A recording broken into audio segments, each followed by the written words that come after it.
Il a d'abord grandi avec un homme, avant de découvrir que son père biologique était quelqu'un d'autre.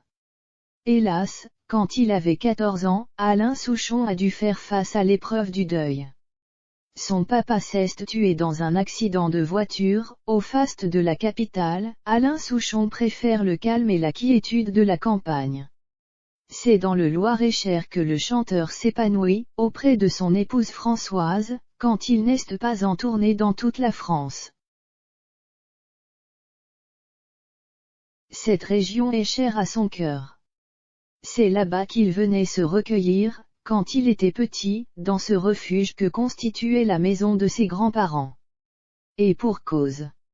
L'enfance qu'il a vécue à Paris ne fut pas toute rose. J'ai grandi jusqu'à l'âge de 7 ans avec celui que je pensais être mon père. Les jeunes jours d'Alain Souchon ont, effectivement, été marqués par un lourd secret familial. Ma mère a été mariée 2 fois, avec 2 professeurs agrégés, explique le papa de Pierre et Charles dans les colonnes du GDD du 14 novembre 2021.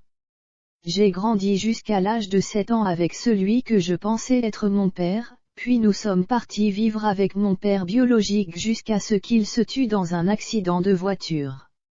J'avais 14 ans.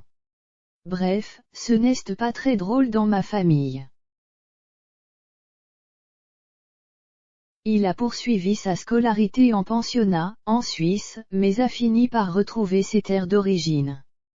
Paris pour le travail, le Loir-et-Cher pour le plaisir.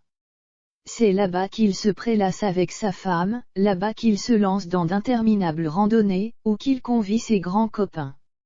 Laurent Voulzy, son autre moitié, avait d'ailleurs profité de cette vie à la campagne pour amener, à son pote, un curieux présent.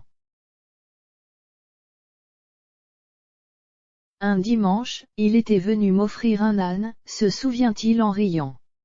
Au moment de chevaucher l'animal, il s'est mis à ruer, j'ai valsé dans les airs. Résultat, 2 côtes cassées alors que j'étais en tournée. À propos de tournée, Alain Souchon s'apprête à retrouver son public puisqu'il va parcourir le pays avant de terminer sa liste de concerts le 27 mars 2022 à la Philharmonie de Paris.